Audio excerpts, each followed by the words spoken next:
My name is Commissioner Frank Avila, and I'm a commissioner at the Metropolitan Water Reclamation District of Greater Chicago. And the name of our show is the 2011 Award of Excellence, Beyond Green Sustainable Food Partners. And as my guest, I have Greg Christian, founder and CEO of Beyond Green Sustainable Food Partners. Thank you for being on my show, Greg. Thanks, Frank. Okay.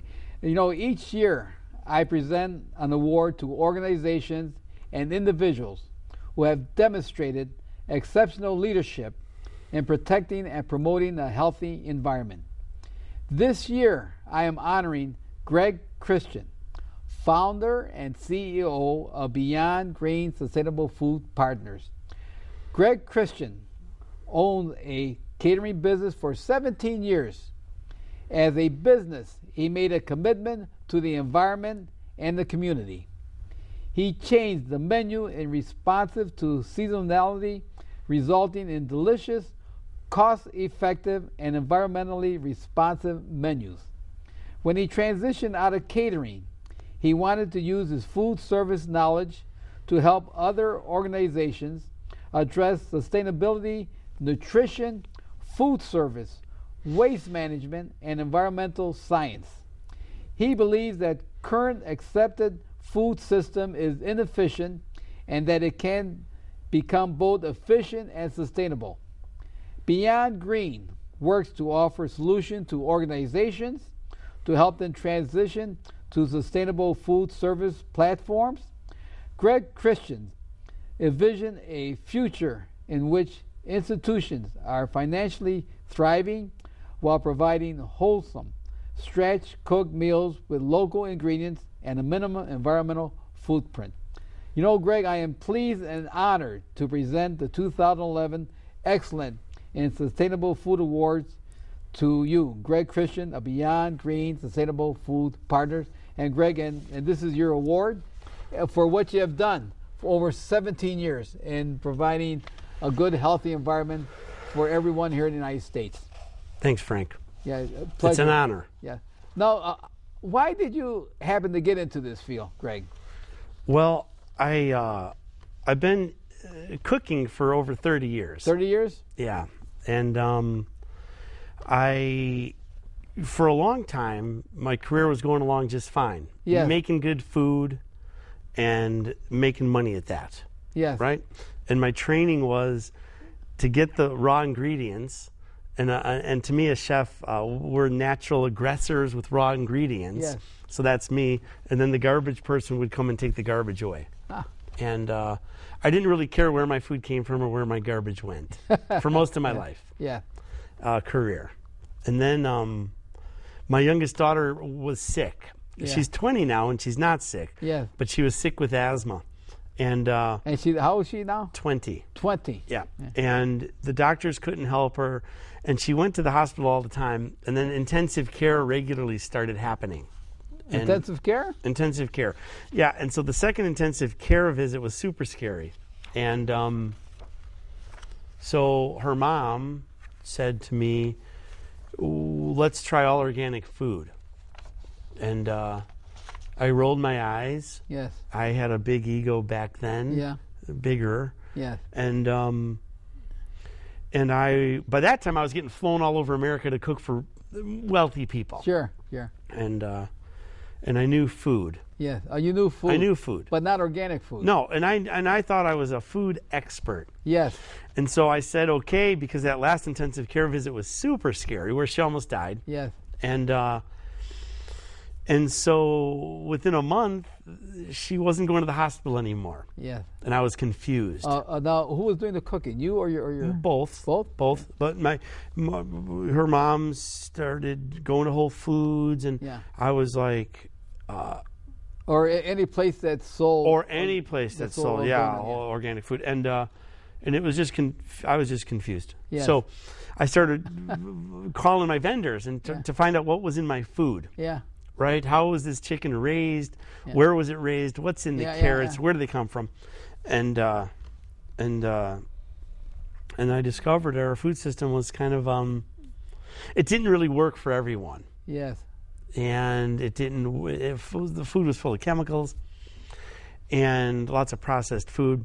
So after I closed my catering business, I started consulting to bring my knowledge of how do you do better food, Frank, at the schools, the hospitals, the prisons, the restaurants, and keep the prices the same for the customer. Oh, I see. So I think I know how to do that. Yeah. And so I started consulting, and I work for schools and museums and restaurants to bring my knowledge of how to do more preferable food in budget for everybody. And and that's why I have given you the 2011 award, excellent award in promoting sustainable food. It's too bad we have it right here, and maybe Sherry could bring it up on the screen, the certificate, Sherry, just to show what Greg Christian is getting today, because he is, you're one of the very few chefs that I know that's going around the United States doing this here and trying to promote good food. Well, more and more people are doing it, and I appreciate the award. And what my mind goes to, Frank, is how much more work there is. Oh yes. So I don't. Yeah, so I appreciate it, and there's so much to do. And Beyond Green, that's a good name, Beyond Green. Now, what does that mean, Beyond Green? You want to go beyond the green, or? Yeah, I want to bring sustainability-ness to kitchens. And so it's easy to be green today. You could buy a little local food. You could, buy some green cleaning products. Yes. You can buy food from a farmer once in a while and say you're green. Yeah. And which is a great start. Yeah. But how do you get this systematically in place? Yeah, and sustainable. And the reason why I'm happy and glad what you're doing, because as a commissioner at the Water Reclamation District, at the back end we get everything that they do during the day. If they eat, if they drink, if they wash their car, if they wash their dishes, if they take pharmaceutical drugs, personal care products, it comes into our system, and we're having a hard time removing all the toxic from them, and then it's too late because we get it at the back end. It's already out in the environment, and we should talk about, and I think that's what you're doing, is prevention. Well, I think that if we could bring more preferable food, I'm not even going to use the word healthy or better. Sure. I'm just going to say, if you're eating a regular chicken breast, that's fine. Yes. And the preferable chicken breast might have less chemicals in it, and maybe it got to walk around for its life.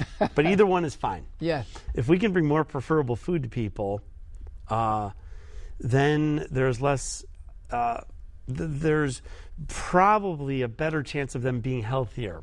There's a lot more to it than that. They have to exercise, they have to drink water, they have to be de-stressed. Right. But since I'm a food person, that's what I'm doing. Yeah. And I'm glad you brought this up, because just by eating healthy is one step of going towards a healthy environment, because we have to have the other part to it: exercise, right? Water, air. We need everything that comes into play, and your part, what you're doing, is on the food side, right? And I'm trying to make it so it's not just for the well-off people. Yes. And it's great that if you have money, you can afford more preferable food. Yeah, but maybe the well-off don't even eat good food, or maybe they don't realize what is good food. Right, but if you do want it, today it costs more money. Yes. So how do you do it? Yes. And these kids in schools, how do they do it? I was reading the paper that they say that the United States has the most obese students throughout the world. Yeah. Is that because we have the most junk food in the world? And the kids there's all kinds of junk food to eat? Well, I don't want to blame the food totally. I think a lot of us are sitting at screens all day. Screens? When you and I were kids, we ran around outside all day. Yes, yes. Today they're watching TV. Yes. But the food that we're feeding kids in schools in general is very processed food. Yes.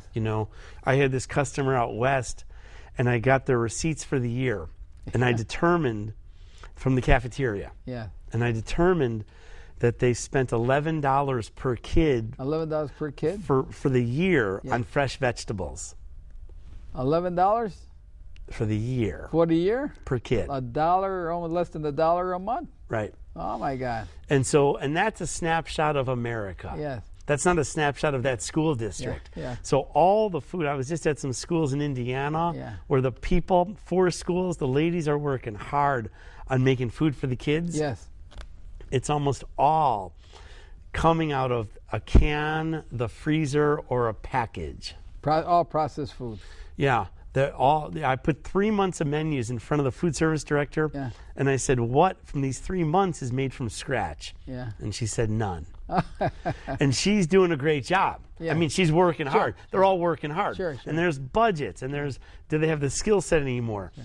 But all that, so what I do is I move in, if they'll let me, and show them the way to head towards more scratch cooking, more fresh food, less packaged food, less disposables, less soap, less bad soap over time. Now, it sounds like if you are working with the cafeteria, the employees in the cafeteria, somehow it seems like you might have to work with the parents also. Don't the parents come into play? Yeah, of course they do. Yeah. And for me, it's like, where do you start? Yes. So I start with the cafeteria staff. Okay. And then from there, I move into the student body, into the administration, into the parents. Oh.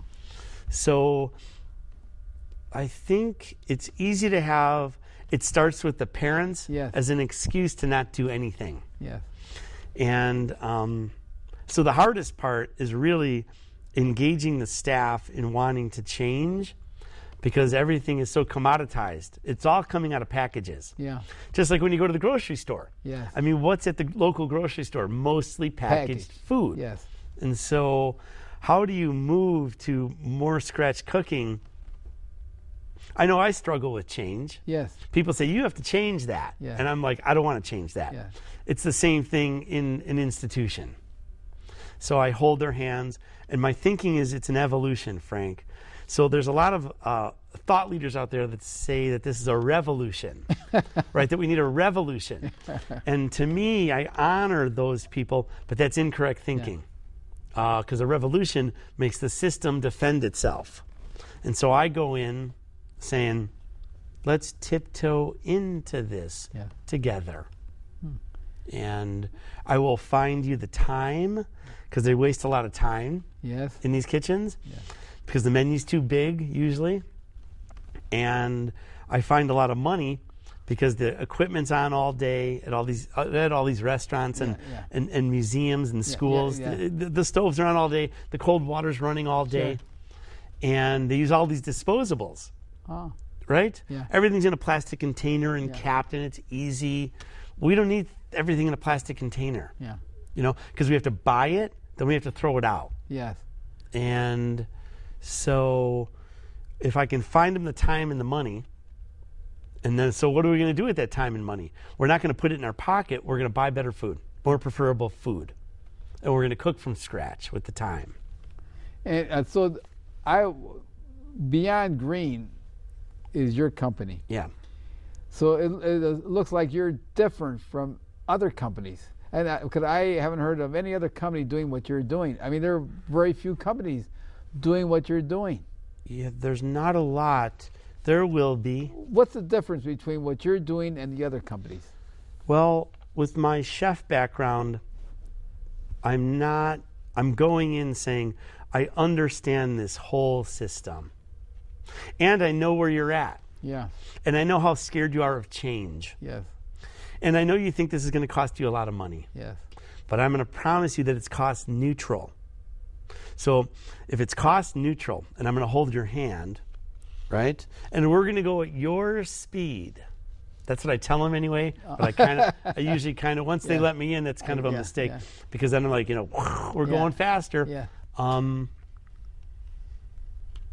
And then we measure everything we do So we measure food cost and labor time, and we measure how much disposables we buy and how much soap we need, and we separate meter the kitchens. So it's all measured, so it's not like, oh, good idea from Greg. I can back up what we do with all these graphs and charts and say, see, the food's getting better, the kids like it more, and it doesn't cost you any more money. So then, once they see that, then we're in. Now, when you go into an organization, let's say a school now. Yeah. Do you talk to the kids, or do you just stick with the cafeteria? Oh no, we talk to the kids. Do they have an assembly hall where they all come in and you talk to them, or how does that work with the kids? So far they haven't let me talk to all the kids. Yes. Probably for good reason. But recently at District 219 up in Niles. Niles, yes. I read it in the paper. Yeah, we were in the paper. It mentioned about what you're doing in Niles there, and right. I showed my wife Sherry. And I said, look at Greg. Greg is in Niles High School there. What happened there is the board was trying to figure out how to make the food better. Yes. Because they didn't like it. And the kids got fed up, and 1,000 kids signed a petition. The kids got fed up? Yep. And they signed a petition, a fifth of the student body. And they went to the board, and they said, change the food. Oh, and that's in Niles. How many schools is in Niles? 2 high schools, a little over 5,000 kids. 5,000 kids, and 1,000 kids signed the petition. 20%. Right. Amazing. And they called me. Oh. And they said, can you do this? Because they were scared. Now, kids, you hear that, kids? That wherever you live in the United States, that if you don't like the food, sign a petition, go to the board, and have them bring Greg on to solve your food problem. And they didn't demonstrate, you mentioned revolution. It wasn't a revolution. It was just they're voicing what they feel to keep them happy. Right. They didn't know. And healthy. Right. They didn't know how to change it. They didn't even know what they wanted. Yeah. But they knew they didn't want that. Oh, my God. The food must have been terrible. And so I went in and designed a 5-year strategy with the school on here's the evolution to more preferable food. Yeah. And then a new vendor came and said, we can execute that strategy. Okay. And then my company stayed there, third-party monitoring them to make sure and to help them along. Yes. That was year 1. Year 2, now we're working with the kids and the teachers to kind of make this spider web of sustainability around what's happening in the cafeteria throughout the school. And then next year, we'll get this to the parents. So that's excellent. Excellent. It's an honor. Yes. It's an honor. And it's totally possible. And it doesn't have to be this, it doesn't have to cost any more money. That's the part that people have a hard time getting. Money, they say it's going to cost more money because you're changing the type of food that you're serving. Right. And the big food service companies say, we can do more preferable food. They use the word better, but it's going to cost more money. And the administration doesn't understand, so because they're not in the food business, so they believe them. Yes. And so nothing happens. Yes. But it's changing, Frank. Our food system is coming back into, I don't know the right word. See, what happened was our food system, it's completely commoditized. It's boxes of things for units that used to be called people. Sure. Right? Yeah. And so now we're bringing the food system back, and I'm just one person in this whole movement to try to get food grown locally and into people's mouths. And this is where the Farm Bill is so important. I don't know if they passed the Farm Bill or not, but there was a lot of discussion in the Farm Bill about food. Right. And I don't know if a lot of people have been reading about what's going on in the Farm Bill, but I think the Farm Bill has an effect on what they're giving into the schools.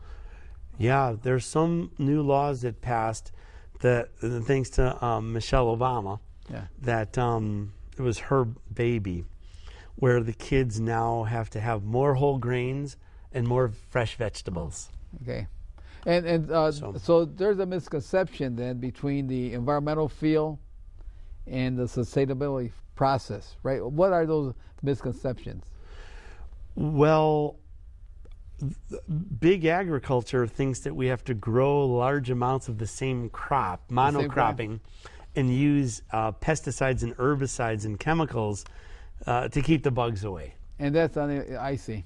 Yeah. And that's a problem that we're having also. Well, the people like you in your job all over America then get this wastewater full of farm chemicals. Yes, yes. And also the chemicals go into our waterways. Right. And into the Mississippi. Yeah. There's a 6,000-mile dead zone in the Gulf of Mexico. Yes, yeah. And there's no fish, there's nothing alive, and it's from how we grow cotton and wheat and raise our animals. Yes. And I just read in the paper they were saying that rice, they eat a limited amount of rice because they have, what do they have? Arsenic in the rice. Yeah. It came out a couple weeks ago. We do funny things to our food. Yes, yes. But it's made a lot of sense for a lot of years. Yeah. So a lot of smart people this is what I think, work really hard on trying to make a completely inefficient system efficient. So one way is to like put arsenic in the rice. Another way is to like package and freeze it. Well, the arsenic is natural in the soil. It's there in the soil. Okay. And that's where it comes from. And so so they advise people to eat a limited amount of rice. Even the organic rice has some arsenic in it also. Right. God knows what I have. You know. Yeah. But these, so that's what you mean, environmental feel. Right. Versus or sustainable process. Right. The sustainable process, to me, it's a little more than the environment. Yes. I try to work the community in as much as I can. Yeah. So can we buy food from a local farmer? Yes. And so and can we buy food from a farmer that's paying his farmers the right wages? Yeah, the workers in the workers, are they taken care of or not? Sure, sure. That's a down the road thing. It's hard to get all of that at once, but the goal is to converge all that. Sure. Examples like that. I see, and you know that's true because for us to survive during the day, we need what? Air, water, and some energy, food. Right. And that's why it's so important on what you're doing. Now, besides schools, what other industry do you have? Well, I've worked with the Field Museum here in Chicago, some restaurants, food trucks, and now I'm getting ready to start talking to some hospitals. Hospitals? Yeah. And you would think the hospitals, since they're supposed to take care and treat people and make them healthy, that they'd be the first ones to change their food in their cafeteria. Some are. Some are. Some are? Some are. But it's just easier to buy and serve packaged food. Yeah. You know, you need less staff. Yes. You just open the oven. Yes. There it is. You know, it's pretty commoditized. But you would think that, I mean, in 10 years, the hospital food is going to be totally different everywhere. The school food is going to be totally different everywhere. The way we farm, we're, the water wars are already starting between the farmers and the frackers. Yes, yes. How's that going to play out? Oh, yeah, that's right. Everyone wants that water. The frackers want the water. The ethanol people want that water. Right. And we need water to survive. Right, and for a lot of years, this packaged food, I mean, when we were little kids and my mom had to get a job, we ate frozen TV dinners, right, 40 years ago. Yeah, I remember. Right? Yeah. And so a lot of the packaging, it just made sense. Yes, yes. It makes sense to have packaged cereal and soy milk or whatever kind of milk you drink. Yeah. But it's starting to make less and less sense as we get sicker and sicker. And why is it important for a business to make this transition then? Because at the end of the day, they're going to save money. When you have a zero waste kitchen, you pay less money to the waste hauler. Yes. When you're running a completely efficient kitchen, you're using less water, energy, electricity and gas. When you're using real plates, you're not buying disposables, and you don't have to throw them away, right? Yeah. And you're washing those dishes. When you're buying food from a local farmer, and something happens with our food system, you're going to still be able to get food because they're close by, right? Yes. It makes sense that a farmer can pay for his family's needs. Because if a farmer can't, which a lot of them can't today, then we have to buy food stamps, and we have to pay for their education because they can't. Right? That's not sustainable. Sure.